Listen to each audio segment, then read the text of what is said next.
Hello friends, welcome to my YouTube channel. So let's start our next part of the chapter reproduction in plants. So हमने pollination तक कर लिया था. तो pollination में क्या हुआ, जो pollen grains हैं वो कहाँ आ गए, स्टिग्मा तक पहुँच गए. अब हम नेक्स्ट स्टेप करेंगे. पॉलिनेशन के बाद क्या होता है, फर्टिलाइजेशन होता है. So let's see what is fertilisation. When a pollen grain fall on the stigma of a flower it grows as a thin pollen tube which moves downward. जैसे ही पोलन ग्रेन स्टिग्मा के ऊपर आते हैं तो उसमें से एक ट्यूब डेवलप होती है, ठीक है, जो कि नीचे की तरफ मूव करती है. This pollen tube penetrates the stigma. ये स्टिग्मा को पेनिट्रेट, उसमें जगह बना के अंदर चली जाती है. पासिस थ्रू द स्टाइल, और ये जो पार्ट होता है ये स्टाइल होता है, इसके थ्रू पास करती है. And enters into the ovule, और ओव्यूल में एंटर कर जाती है. ये देखो, ये ग्रो कर रही है ट्यूब, फिर ये स्टिग्मा से होते हुए ओव्यूल में एंटर कर जाती है. क्या एंटर कर जाती है, ये जो पोलन ट्यूब है, ठीक है. The male gamete move down to the ovule through the pollen tube. अभी इसमें जो मेल गैमेट था वो उसने क्या किया, नीचे की तरफ मूव किया और ओव्यूल में एंटर हो गया, ठीक है. So the male gamete move down to the ovule through the pollen tube. The tip of the pollen tube burst. अब ये जो टिप थी पोलन ट्यूब की, ऐसी टिप थी, वो बर्स्ट हो गई, ठीक है. And the male gamete comes out of the pollen tube. और जो मेल गैमेट है वो बाहर आ गया पोलन ट्यूब से.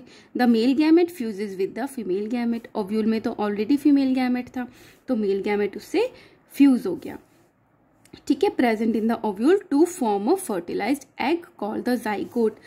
ऑलरेडी ओव्यूल में एक फीमेल गैमेट था. पोलन ट्यूब से क्या हुआ, मेल गैमेट अंदर की तरफ आया और इससे फ्यूज हो गया, मतलब मिल गया. अब जो ये सेल बनी है इसको क्या बोल देते हैं हम, जाइगोट, ठीक है. This is very important term. Now the fusion of the male gamete with the female gamete to produce a zygote is called the fertilisation. तो इस फ्यूजन को बोल देते हैं हम फर्टिलाइजेशन, ओके. ना formation of the seeds and the fruit. अब fertilisation तो हो गया मेल एंड फीमेल गैमेट का. अब सीड एंड फ्रूट कैसे बनते हैं. After fertilisation several changes occur in a flower. जब फर्टिलाइजेशन हो गया तो अब चेंजेस स्टार्ट होते हैं, leading to the formation of seed and fruits, जिससे सीड्स और फ्रूट्स बनते हैं. दीज आर, अब चेंजेस क्या क्या होते हैं. The ovary of the flower swells and develop to form a fruit. अब जहाँ पे फ्यूजन हुआ तो ये क्या थी, पूरी ओवरी थी, ये पूरी ओवरी थी, ये ऐसे फूलने लग जाती है और क्या बना लेती है, फ्रूट बना लेती है.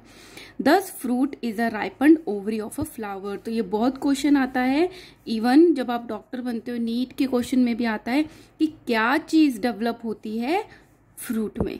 तो क्या चीज डेवलप होती है, जब ओवरी पक जाती है, राइपन्ड हो जाती है, तो वो फ्रूट का फॉर्मेशन करती है. The ovule present in an ovary grow to become seeds. इसके अंदर जो ये ओव्यूल होता है ये क्या बनाता है, सीड्स बनाता है, ठीक है. This is also very important. Seed contains embryo. अब जो ये सीड होता है इसमें एम्ब्रियो होता है, मतलब baby plant. And 1 or 2 cotyledons which store the food. 2 cotyledons होता है, जैसे आपने चने देखे होंगे, है ना, इस तरीके से चने होते हैं. तो ये 2 पार्ट में होता है, तो इसको 2 कॉटिलिडॉन वाला बोलते हैं. जिसमें अगर एक ही चीज से बना हुआ होता है उसको बोलते हैं सिंगल कॉटिलिडॉन. तो डाइकॉटिलिडॉन या मोनोकॉटिलिडॉन. तो seed contains embryo and 1 or 2, या तो 1 कॉटिलिडॉन हो सकता है जिसमें स्टोर्ड फूड रहता है, या फिर 2 कॉटिलिडॉन वाला हो जाता है which store the food.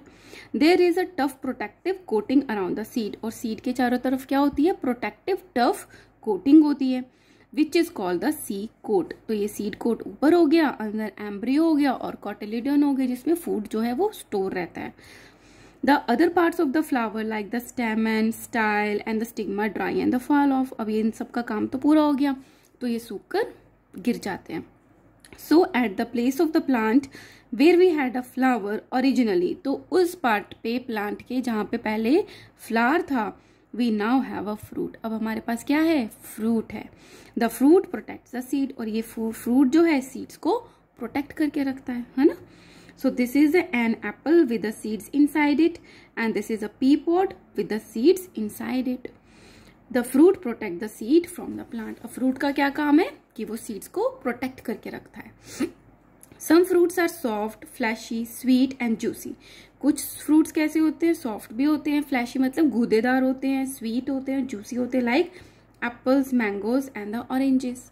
But some fruits are hard and the woody such as the almonds, बादाम एंड द वॉलनट्स। अखरोट वैसे भी हो सकते हैं। तो ये सारे क्या है, फ्रूट्स हैं, तो डिफरेंट टाइप्स के हो सकते हैं। Alright, so question is MCQs is the fusion of the male gamete with the female gamete produce. तो male gamete और female gamete से क्या produce होता है, zygote. The seeds are developed from, seeds किससे develop हुए थे, ovule से. Dash of the flower swell and develops into the fruit. fruit किसने बनाया था, ovary ने. ठीक है. Which of the following is the type of a pollination? pollination का इनमें से बताना क्या टाइप है, सेल्फ पॉलिनेशन है, क्रॉस पॉलिनेशन भी होता है, both of these, none of these. So answer is both of these. Self pollination भी होता है, क्रॉस पॉलिनेशन भी होता है. Insect pollinated flowers are, insect की वजह से जिनका पॉलिनेशन होता है फ्लावर में, वो कैसे होते हैं, लार्ज होते हैं, ब्राइट कलर्ड होते हैं, सेंटेड होते हैं, या ऑल ऑफ दिस. तो ये सारी इनमें कैरेक्टरिस्टिक्स होते हैं फ्लावर्स के. ठीक है. अब है डिस्पर्जल ऑफ सीड. पॉलिनेशन भी हो गया, फर्टिलाइजेशन भी हो गया, फ्रूट भी बन गया, सीड भी बन गया. अब उनको ग्रो भी तो करना है, नया प्लांट भी तो बनाना है. तो उस प्लांट के फ्रूट के सीड में से डिस्पर्स कैसे होते हैं, फैलते कैसे हैं दूसरी जगह पे, ग्रो कैसे करते हैं, तो कैसे वो नए प्लांट्स बनाते हैं. तो उसको नए प्लांट्स बनाने के लिए फैलना भी तो पड़ेगा. So this is called the dispersal of seed. तो किस तरीके से होता है, In nature, the same kind of plants and the trees grow at the different places. हम देखते हैं कि एक तरीके का प्लांट यहाँ भी है और बहुत दूर भी उग गया. कैसे उग गया, because their seeds are dispersed to the different places by the various natural agents. क्योंकि उनके seeds को disperse किया था natural agents ने, such as wind, water and animals. तो ये सारे agents हैं जो कि seeds को disperse करते हैं. The scattering of the seeds over the large area away from the mother plant.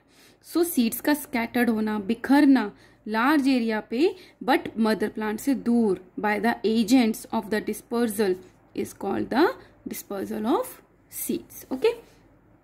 Now the dispersal of seed is beneficial. अब ये क्या है, बेनिफिशियल भी है, इसका फायदा भी है for the plants because it provides the following advantages to the plants. क्योंकि फॉलोइंग एडवांटेजेस देता है. इस पे भी क्वेश्चन बनता है, why dispersal is beneficial for the plant. Number 1 benefit is dispersal of seed prevent the overcrowding of the plants in an area. अब जगह तो इतनी सी है, ठीक है, और यहाँ पे एक प्लांट उगा हुआ है और यहीं पर ही नए नए प्लांट उग जाएंगे. उगेंगे भी कैसे, ना सनलाइट मिलेगी, ना वाटर प्रॉपर मिलेगा, है ना ही उनको मिनरल्स मिलेंगे. तो दूर दूर डिस्पर्स हो जाते हैं ताकि ओवरक्राउडिंग ना हो. Dispersal of seeds prevents the competition of water, mineral, sunlight among the same kind of plant. और जिससे क्या होता है, कंपटीशन भी नहीं होता है. तुम अपना पानी लो, हम अपना लेते हैं, मिनरल्स भी अच्छे से मिल जाता है और अच्छे से दूर दूर डेवलप होते हैं, तो सनलाइट भी प्रॉपर आती है. ठीक है. Dispersal of seeds help in the plant grow in the new places और द न्यू एरियाज. और इससे क्या होता है, न्यू प्लेसेस और एरियाज में भी वो सेम काइंड ऑफ प्लांट जो है वो ग्रो करते हैं. Let us study how the various types of seeds are dispersed by the different agents of dispersal. अब agents की बात करते हैं कि जो agents हैं, wind है, water है, animals जो हैं वो किस तरीके से disperse करते हैं. Now number 1 is dispersal of seeds and the fruit by the wind. कैसे help करती है. Certain seeds have developed several adaptive features which help them to disperse by the wind.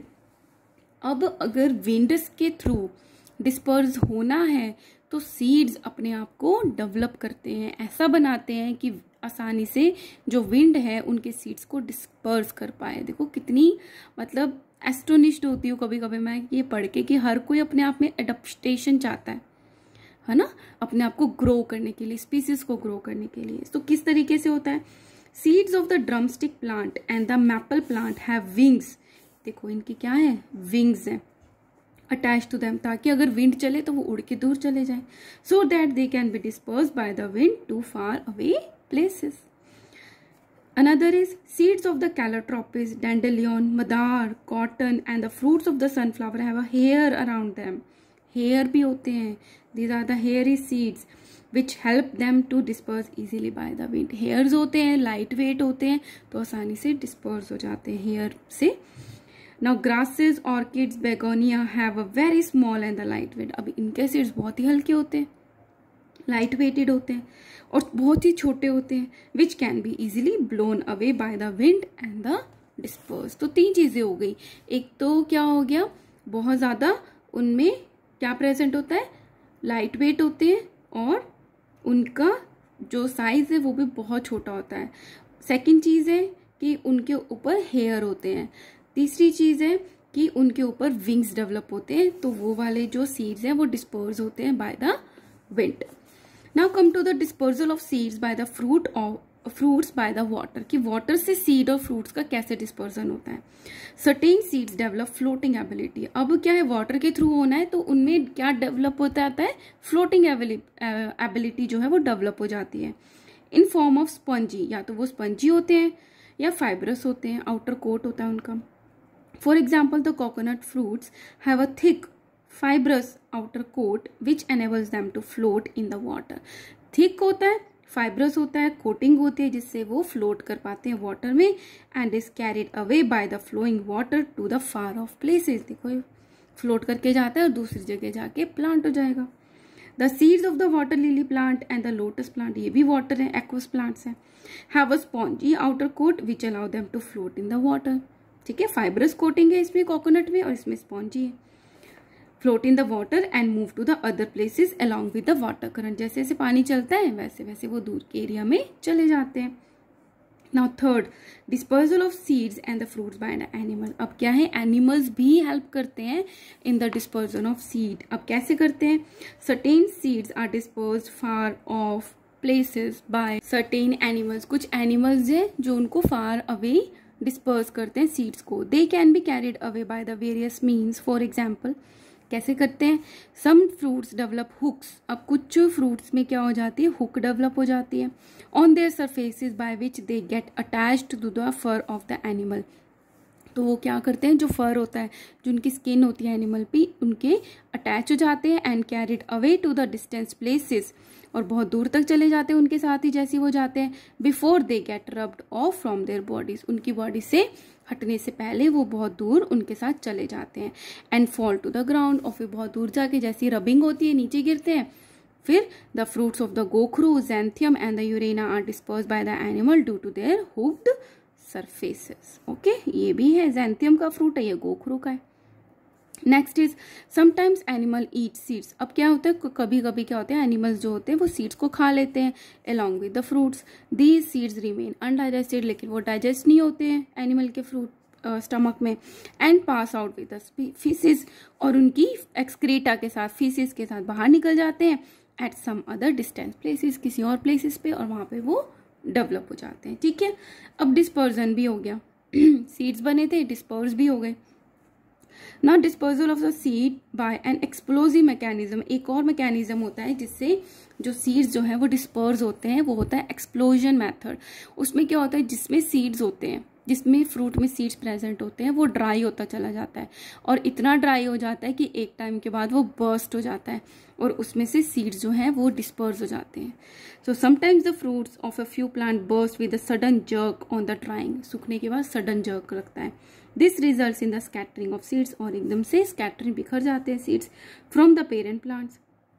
Dispersal of the seeds in the plant like the balsam, castor, pea and the geranium takes place by the explosion of their fruits। आपको इनके examples एक एक दो learn जरूर करने हैं, लेकिन और ये ध्यान होना चाहिए कि कौन से जो प्लांट्स हैं इनमें किस तरीके से जो है ये डिस्पर्जन होता है। ठीक है, कंफ्यूज नहीं होना है। दो एग्जाम्पल्स आप जरूर लर्न करोगे और ये ध्यान रखोगे कौन से प्लांट में डिस्पर्जन कौन करता है। ठीक है, अब वो फैल गए सीड्स। अब जर्मिनेशन ऑफ सीड, ये तो आप छोटी क्लासेस से पढ़ते आ रहे हो। The process in which seed begins to grow into a baby plant. Seed जो है वो बेबी प्लांट बन गया। When favourable conditions are available, डलते ही नहीं हो जाता, जब उसको फेवरेबल कंडीशंस मिलती हैं तब बनता है, is called the germination of seed. So when a seed is sown in the moist soil. अब जो सीड डिस्पर्स हुआ था उसको मॉइस्ट सॉइल में अगर सो हो गया है, the seed socks up water. Seed जो है वाटर को सोक करता है, स्वेल हो जाता है, फूल जाता है। The seed coat splits open, और जो सीड कोट है वो फट जाता है। R फॉर रेडिकल क्या बनाता है, वो रूट बनाता है। द रेडिकल ग्रोज फर्स्ट, सबसे पहले क्या आता है बाहर, radical, and moves into the soil, और नीचे की तरफ मूव करता है, ठीक है, forming the new root system, और क्या बनाता है, new root system. Shortly the plumule moves upward, अब जो दूसरी चीज है ये रेडिकल से रूट है, तो जो प्लम्यूल होगा उससे क्या बनेगी, stem. The plumule moves upwards, अब इसमें से शूट हुआ, दिस इज अ रेडिकल, उसके बाद प्लम्यूल डेवलप हुआ, मूव्स वो ऊपर की तरफ जाता है and comes out of the soil to form a new shoot, और सॉइल से बाहर आ जाता है जिससे न्यू शूट बनता है। The green leaves develop in the shoot, और शूट में ग्रीन लीव्स डेवलप हो जाते हैं। They are able to utilise, अब वो क्या किसमें हेल्प यूटिलाइज करते हैं, सनलाइट को एब्जॉर्ब करने में, to carry out the process of photosynthesis. At this stage the plant start making its own food, और वो अपना फूड बना लेता है। अच्छा अभी ये सोच के बताओ कि जब तक वो या फिर सॉइल में नहीं गया है या ऐसे ही रखा हुआ है, तब तक उसको न्यूट्रिशन कौन देता है, आप कमेंट बॉक्स में ज़रूर बताना। क्योंकि जब वो 100 हो गया, शूट डेवलप हो गया, लीफ आ गया, तब तो फोटोसिंथेसिस हो गया, खाना मिलता है, लेकिन उससे पहले उसको फूड कौन देता है, ये आपको आंसर बताना है, ठीक है। At this stage, the plant starts making its own food. The seedling grow further. अब ये जो seedling था further grow करता है and ultimately forms a new plant. After a certain period, the plant bears flower. वैसे ही circle चलता है, फिर अब इस प्लांट में भी क्या डेवलप होने लग जाते हैं, फ्लावर्स हो जाते हैं। These flowers again produce fruits. फिर फ्रूट्स बनते हैं and seeds, and the cycle continues. और ये साइकिल चलता रहता है, ठीक है। होपफुली आपने हर एक स्टेप बहुत अच्छे से समझा होगा, क्योंकि इन फ्यूचर इसी को ही बढ़ा चढ़ा के आपको बड़ी हायर क्लासेस में सिखाया जाता है, ठीक है। Now differences between the asexual and the sexual reproduction. Asexual और सेक्सुअल रिप्रोडक्शन में क्या डिफरेंस है, एसेक्सुअल में वन पेरेंट इन्वॉल्व होता है, राइट। सेक्सुअल में both parents male and female are involve. Asexual no gametes are involve, क्योंकि single parent है, बट सेक्सुअल में गैमेट्स जो होते हैं मेल और फीमेल दोनों गैमेट्स इन्वॉल्व होते हैं। Plants are obtained without the production of seeds. अब एसेक्सुअल है तो हमने क्या पढ़ा था, बर्डिंग पढ़ी थी, फ्रेगमेंटेशन पढ़ा था, स्पोर फॉर्मेशन पढ़ा था, है ना। और उसमें क्या होता है, सीड्स तो बनते नहीं है, लेकिन जो सेक्सुअल रिप्रोडक्शन है उसमें सीड्स बनते हैं from the existing plant parent से। Newborn plant are exactly identical to the parent plant, जैसे पेरेंट प्लांट्स के पार्ट से ही तो बना है, तो वो एग्जैक्टली सेम होता है। बट जो sexual reproduction newborn plants are not identical to the parent plant. जैसे हम ह्यूमंस के पेरेंट होते हैं और अब जो बेबी होते हैं वो डिफरेंट होते हैं ना, कुछ कुछ फीचर्स दोनों के होते हैं। सिमिलरली इन सेक्सुअल रिप्रोडक्शन जो प्लांट्स में होता है, इसमें भी दोनों जो मेल एंड फीमेल गैमेट्स हैं उनमें जो क्वालिटी होगी वही बेबी प्लांट में होगी, तो डिफरेंट हो गई ना पेरेंट प्लांट से। So in this way there is a differences between the asexual and the sexual reproduction. Finally ये चैप्टर पूरा हुआ, बहुत ही लंबा था, मुझे लगा था बहुत टाइम लगने वाला है, but now it's completed. And next video में मैं आपके इसके क्वेश्चन आंसर्स करवाऊंगी guys. If you like my videos kindly like share and subscribe. Thank you.